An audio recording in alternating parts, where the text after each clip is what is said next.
Welcome back, guys, to the Great Ace Attorney Adventures, where last episode, after learning more about the fourth book being found in the victim's hand from Roly Pete, Prosecutor Van Zieks decided to dismiss the witnesses, allowing Roly to get off with a warning for his actions, before allowing us to call Mrs. Garadeb to the stand to testify last, with her husband in attendance joining her. We then heard testimony about the Battle of Garadeb, with John asserting that Joan threw stuff so heavy at him that it broke his pipe. We examined it to find the tip of the blade that was stuck in the victim, as we now look to prove to the warring couple that the knife is indeed theirs, and bring this case to an end. So it looks then, either it's that one, or this one where it's asking us to try and prove it.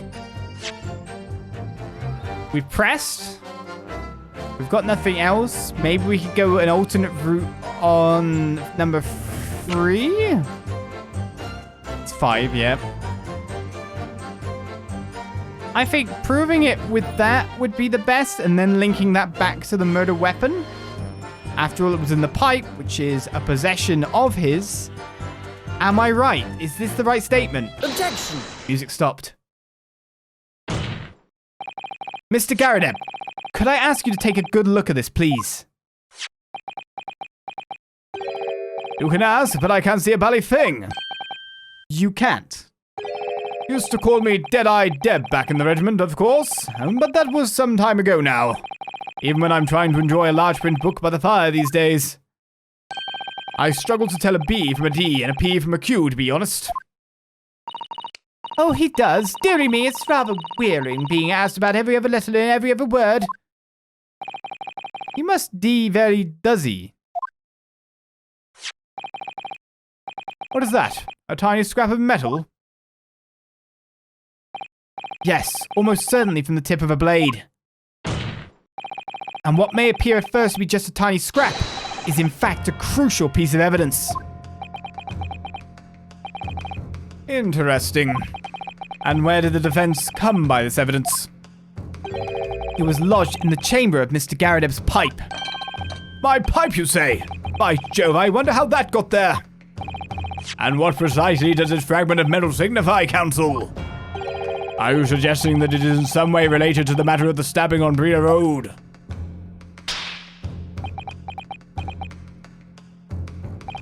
I am. What? When put together with another piece of evidence already in the court record, I believe this tiny fragment of metal will unravel the whole truth of this case, my lord.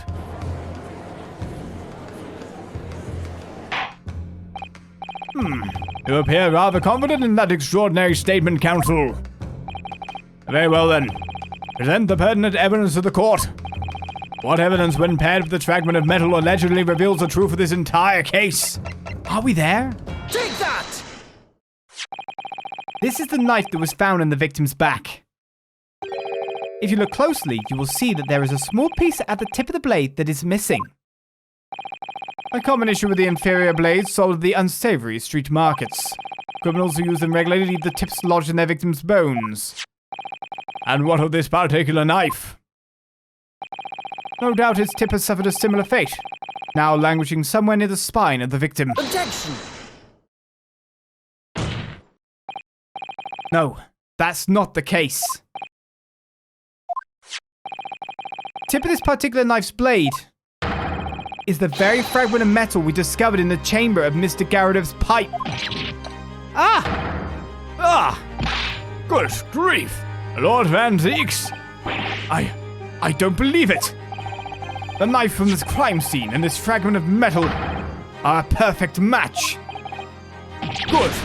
Good golly gosh! Order! Is this some sort of Eastern sorcery?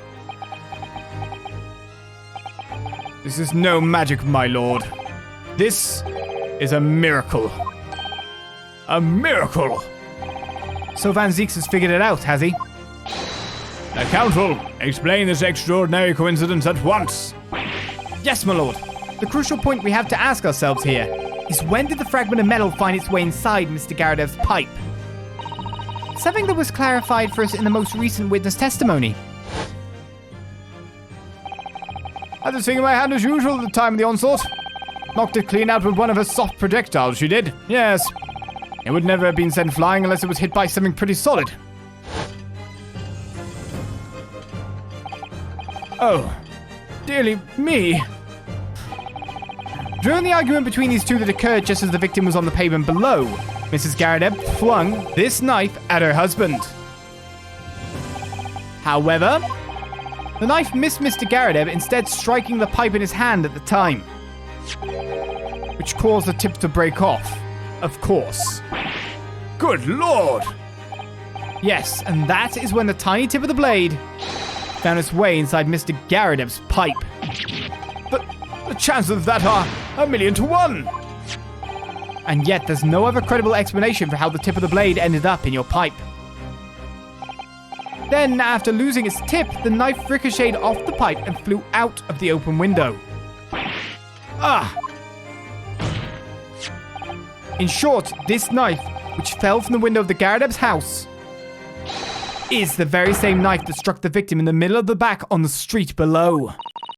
Oh gosh, oh dear, oh no! Objection!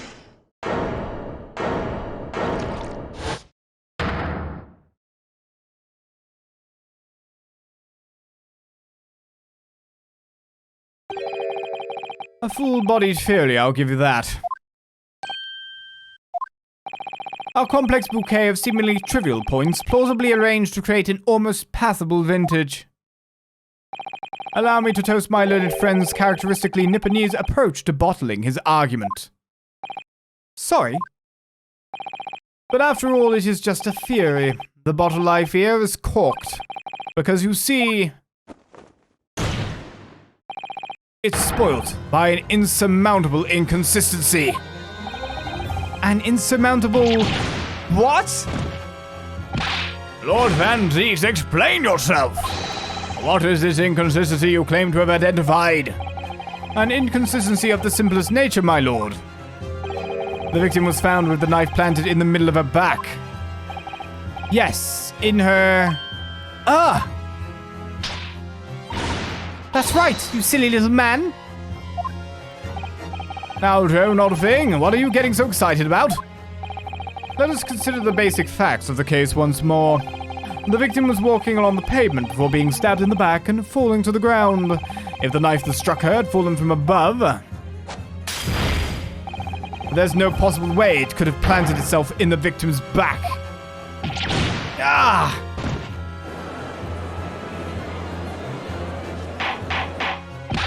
Order! Order! Quite right, you see, that's exactly right. If the knife had fallen on her from above, it would have struck her on the top of her head. Well, he's lost for words, look.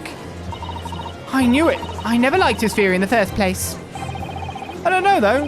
What really did happen? It would appear the defense has made a rather spectacular blunder. The theory has even one inconsistency it cannot stand. Your theory, my learned friend, is history. Are we actually at the end or not? We were so close. I could see the truth. I was so sure we were on the right track. But now the way has been blocked completely by just one simple inconsistency. Or in other words, we simply need to eliminate that one inconsistency, and the theory will stand. Miss Susato! You mustn't worry, Mr. Naruhodo. You were just caught off guard, that's all. And your mind went blank. But if the path you were on is indeed correct, then a way will present itself.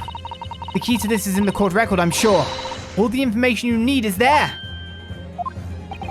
It seems you have nothing to say, my Nipponese friend.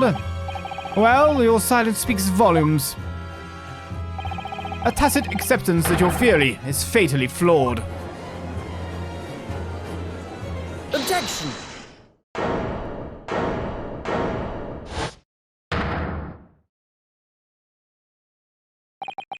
This inconsistency doesn't mean I was on the wrong track. It means that I need to sharpen my mind and dig deeper for the truth. It's a test. Yes. If the knife fell on the victim from above, there's no way that it could have hit her in the middle of her back. Under normal circumstances, that is. What are you implying? Counsel! There is a piece of evidence in the court record that can explain this inconsistency. That can explain how the knife that fell from above could have pierced the victim's back. We already have the answer. Goodness! Utter madness! Surely this must be the last time. Counsel, present the evidence of which you speak. This is the last inconsistency, the final piece in the puzzle. If I can successfully make sense of this, the truth will be laid bare at last. The evidence that explains how the falling knife became lodged in the victim's back is... Gimme. Bing. Take that! Finally.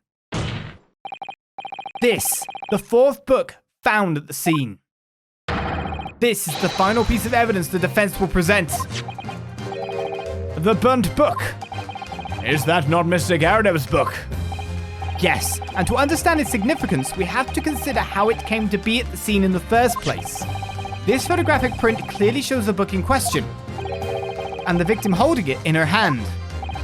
But as we all know, it was the police constable that put the book between her fingers like that.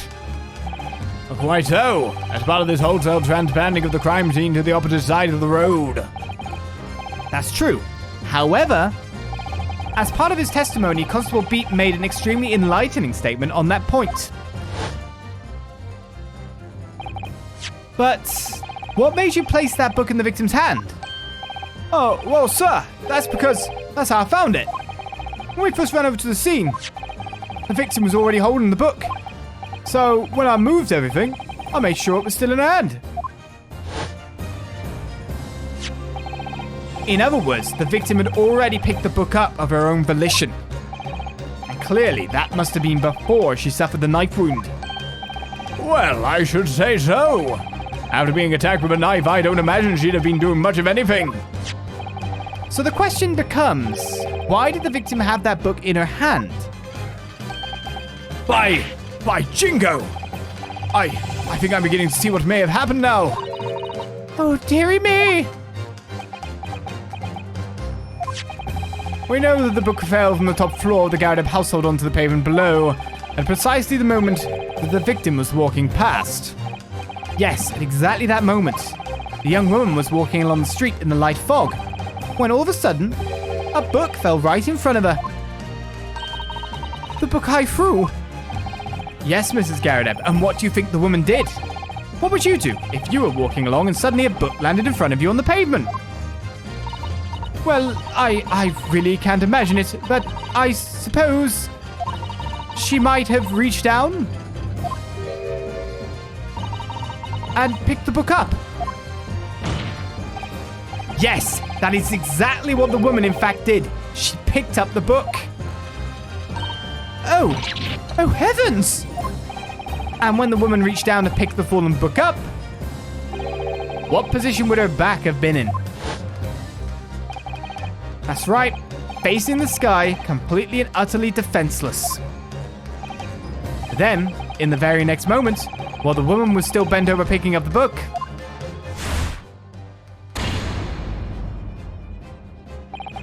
the next object fell from the room above, the jackknife straight into the middle of her back. And at the same time, walking by chance directly behind Miss Green, was the defendant, Mr. Soseki Natsume. Well, I never! It appeared to Mr. Natsume that the woman simply collapsed on the floor. In the dark and the fog, he didn't see the knife falling on her from above. Ah! And from the other direction, the constable and his wife saw no one but the victim and her apparent attacker. There never was a real culprit to run from the scene in the first place. No, this was nothing more than a series of unlikely events that culminated in an unfortunate accident. And that is the real truth behind this case.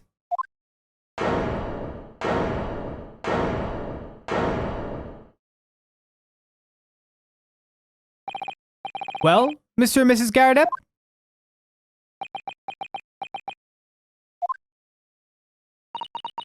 The very first time you showed me that knife, I had my suspicions. I wondered if perhaps it might have been something like that. There, old bean. Poor Mrs. Garrett. Of course, I never meant for anything of the sort to happen, but it was all my fault, wasn't it?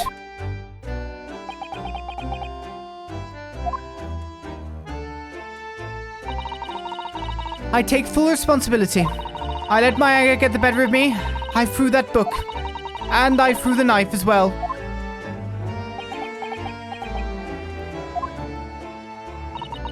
John, dear.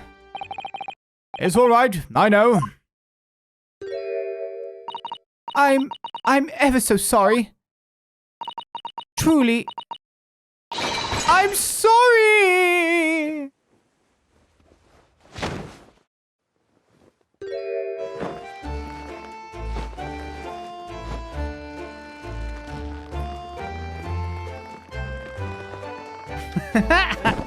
It's burnt butt.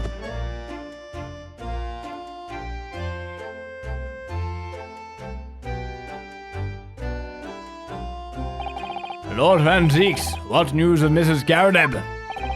She's been taken to the infirmary. It would appear that today's events had left her in an especially flustered state. However, I believe she will recover in due course.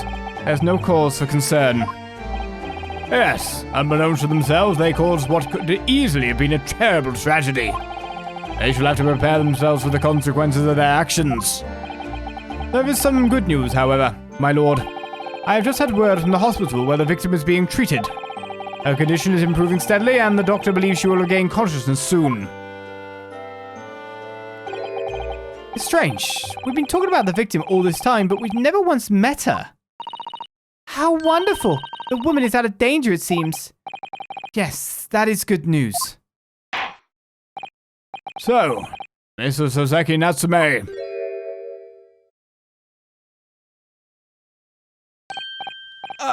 Yes! On behalf of my fellow countrymen, I would like to take this opportunity to beg your pardon, sir. You came from your distant eastern homeland to study our great British culture, and have been repaid with immeasurable unkindness. Please accept our heartfelt apologies.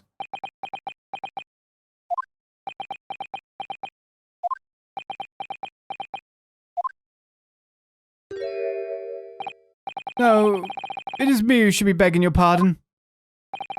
Oh no, Mr. Natsume. That evening, when the young woman just collapsed on the pavement before my eyes, I jumped to the wrong conclusion again, in my confusion. What conclusion, sir? I was sure that the woman was dead. Yes, Constable Beat said the same thing, didn't he? He thought she'd been killed too. I suppose she must have looked completely lifeless.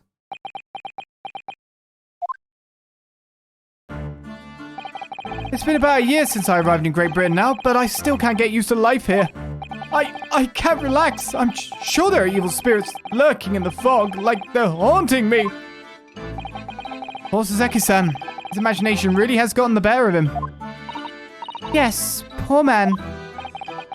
So when it happened, I thought the young woman had been taken by the fog spirits. I should never have dropped my books like that and run away. I should have called for help, for a doctor, for the police. Instead, I managed to create a rift in the relationship of trust between our two empires. And for that, I am truly sorry.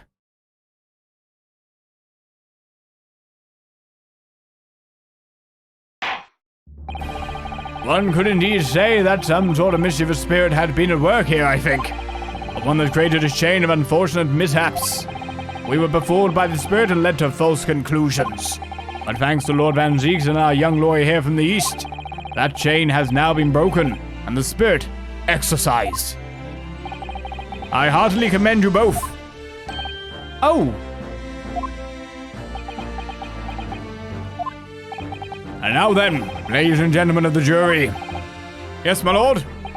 In concluding this trial, I must ask one last time for your decisions regarding the defendant's culpability.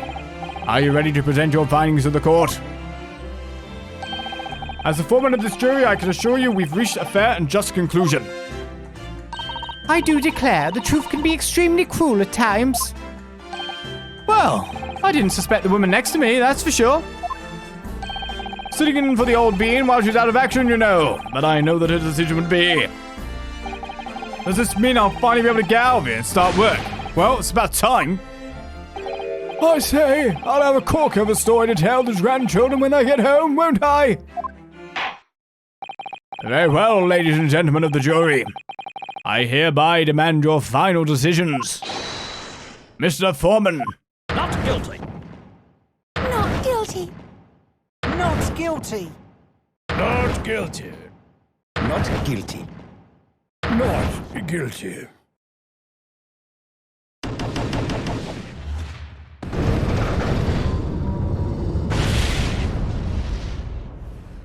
Thank you very much. Very well. Mr. Soseki Natsume, I hereby pronounce you... Not guilty indeed.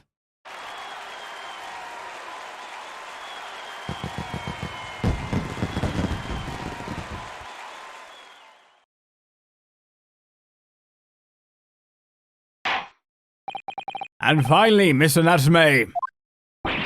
Oh, yes, Lord Sir. You are now a free man once more. It is my hope that you will continue to further your education in British culture. And may you never again be brought before me. Oh yes, sir. Of course. On my life, I swear I'll never set foot in the courtroom again. I'm... transported 2 tears. Thank you, counsels. Court is adjourned. Judge, you make me worry.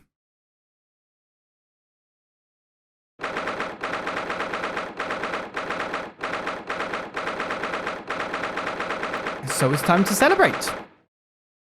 And now I remember it, hope that there's no kind of curse. Oh, locum! Wait, you mean me? Of course! Is there another locum here? Is there even one? Compared to the original locum student Mr. Naruhodo Esquire, your name has become rather short, hasn't it? What's wrong with using my actual name? Oh, at last, I'm free! I'm free! Joyful, joyous, jubilant, jubilation! Heady, hearty, happiness, hurrah! Oh, I am pleased. Mr. Natsume is delighted. Would it be so hard just to say that, then? Locum, you did it! You saved me from the brink! Well, what happened to the poor woman was in no way your fault, after all. I'm just glad everyone can see that now. No, not that! Lovely, loyal, locum lawyer! Yes? I mean, as I said before, I have just never got used to life here in Great Britain. Every time I look over my shoulder, I see foreigners. I see towering brick buildings. And from high up windows, I see them looking down on me, laughing. Look at that little hunchback. Oh dear, I'm sure it's all in your head, Mr. Natsume. But today, you, locum lawyer, gave me my gloom the boots. You stood firm behind that baronial bench before all those babbling British. You battled to the bitter end, laying bare the baffling truth. And when I beheld the blinding fireworks among the beams of the Bailey's roof, I bellowed, "Behold, the best barrister ever born!" Well, that's very flattering, and we're very pleased for you.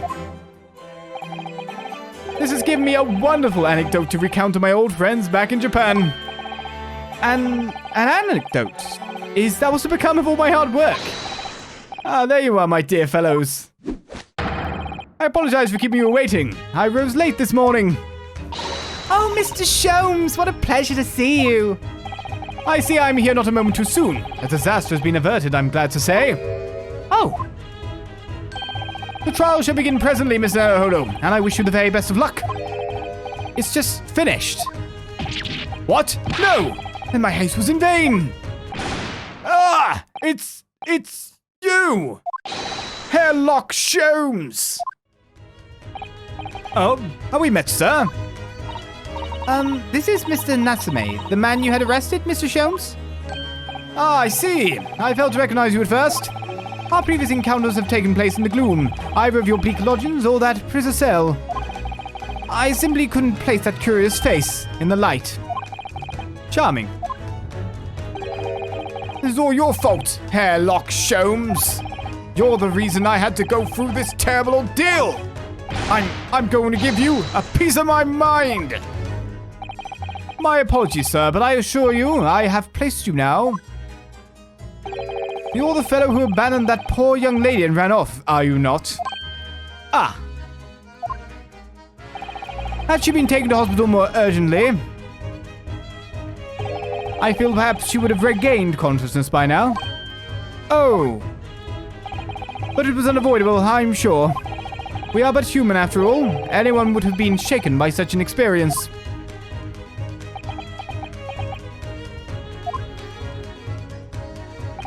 I do feel very badly about how I behaved. Well, never mind. Now then, what was it that you wanted to say to me, sir? Nothing. Priceless. Oh, I am sorry, really, but that was quite priceless. Or Soseki-san. Still, on the bright side, you've had an extremely entertaining experience without paying a penny. And it would seem you were not even found guilty. But there is no bright side. Whatever do you mean, Mr. Natsume? Even after this, I'm still cursed by the spirits and now by the Reaper! Ah, Lord Van Zieks. I haven't forgotten, you know, what facing that man in court means. Even if you're found not guilty, you're still doomed! It will be alright, Mr. Natsume. Huh? If the Reaper appears trying to make trouble, I will protect you. Hey-ya! With a perfectly executed Susato takedown. Much as I like being turned on my head, a bit of warning might be nice next time, Miss Susato.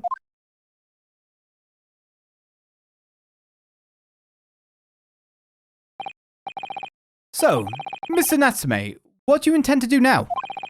You mentioned something about recounting your experiences to your friends back in Japan.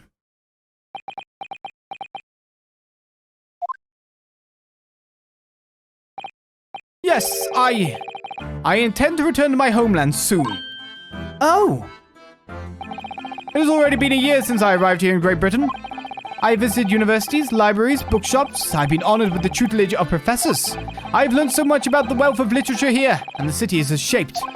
And I've come to realize that it is my calling to sail home and tell my fellow countrymen about it. That's very touching, Mr. Natsume.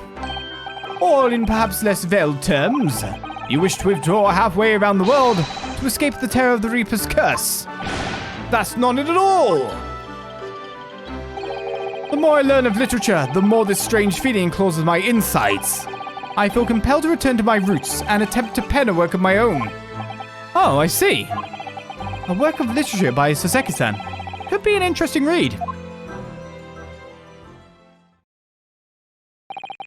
And what about Miss Susato and yourself, Mr. Naruhodo? Sorry, what about us? Will you return to Japan alongside your mustached compatriot? Why would we? A week has not yet passed since we arrived in London. Had it been like 2 days? Maybe 3? And only now does it feel as though we have finally found our feet. And you are accommodated in a hotel at present, are you not? That's right, but we need to find lodgings before it bankrupts us.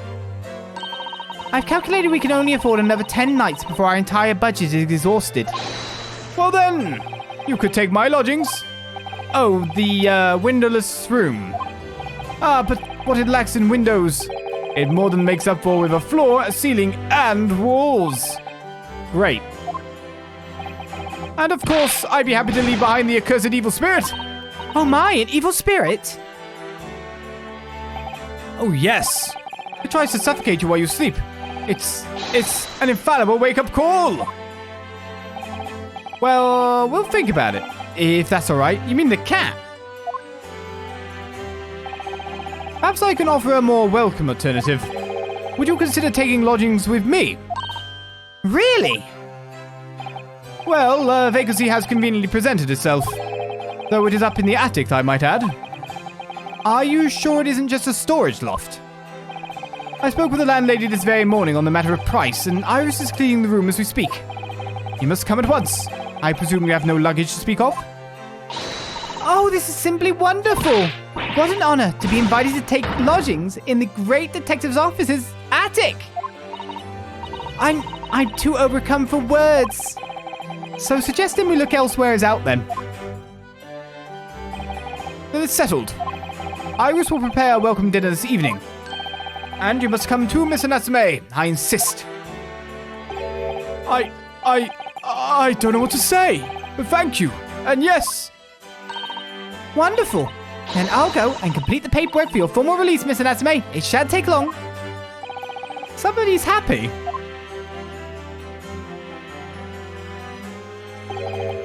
Locum. I knew that you wouldn't let me down.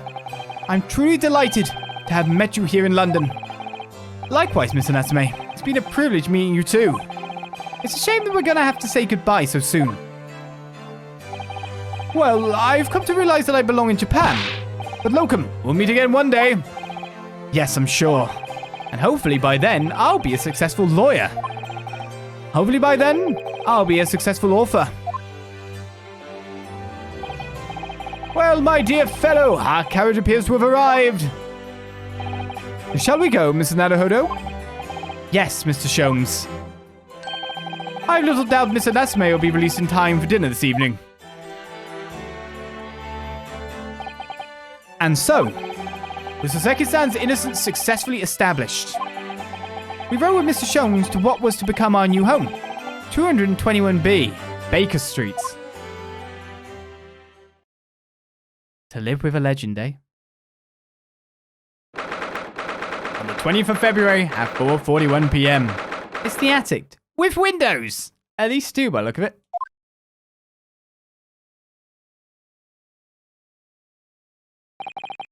So this is to be our new office, yes? Our office? I rather like the sound of that. Me too. It's simply wonderful, isn't it? I hope you can see this, Kazuma. It's only a small step. But I'd like to think we're getting a little closer to your dream now. So, my dear fellows, do you like the place? Ah, Mr. Sholmes. Yes, thank you so much. It's a delightful room, Mr. Sholmes. I simply adore it. Look how neat he looks. Good. I'm pleased to hear it. Iris and I are delighted to welcome you. I hope everyone's hungry. It's nearly time for dinner. We'll eat as soon as Mr. Natsume arrives. We have a lot to celebrate. Iris, you must let me help you. All right then, Susie. You can be in charge of the salad. Splendid.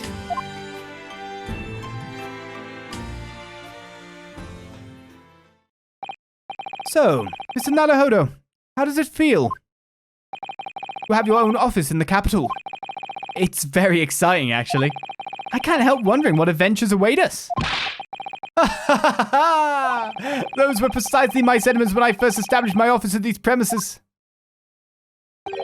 Until I discovered the dark truth about the city of London, that is. Sorry. London is a glorious place, full of wonder, opportunity, prosperity, and mirth. But the brightest of lights cast the darkest of shadows. Shadows? What do you mean? Well, I believe you're well aware of the murkiness that lies behind London's facade already. So, once again, Mr. Naruhodo.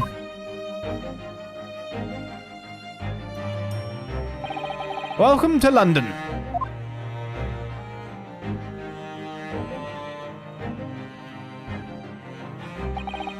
Of course, at the time, I had no idea the significance of those words Mr. Sholmes so casually spoke. But it wasn't long before my turn came. To lift the facade, see the true depth of the murk that lay behind it.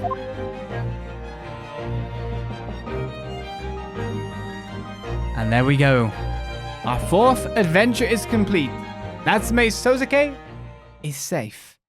And we have a burgeoning offices at 221 Baker Street, with Shom's down below. Which kind of makes like for a good synergy, doesn't it? Having a defense attorney and like Shom's there down the investigation. It's just going to bring more work to his door and more money and more fame and plaudits and everything. So, with that said and done, we have an accident having taken place. I say an accident, but to be honest, if you're having a spousal, tete-a-tete, we'll call it that. You shouldn't really be throwing knives or anything at the other person. That's called assault. If we could just not do that, people wouldn't get randomly stabbed in the street from falling knives. Without a point, still went pretty deep as well. That's gravity for you, I guess. That does make you wonder. It did have a blunt end. It went really in. Maybe it was winging along at some force. Still. Our case is complete. Our adventure is over. Until next time, where we begin our next one and see the darkness of London. I'll see you guys then for more Great Ace Attorney Adventures. Bye-bye.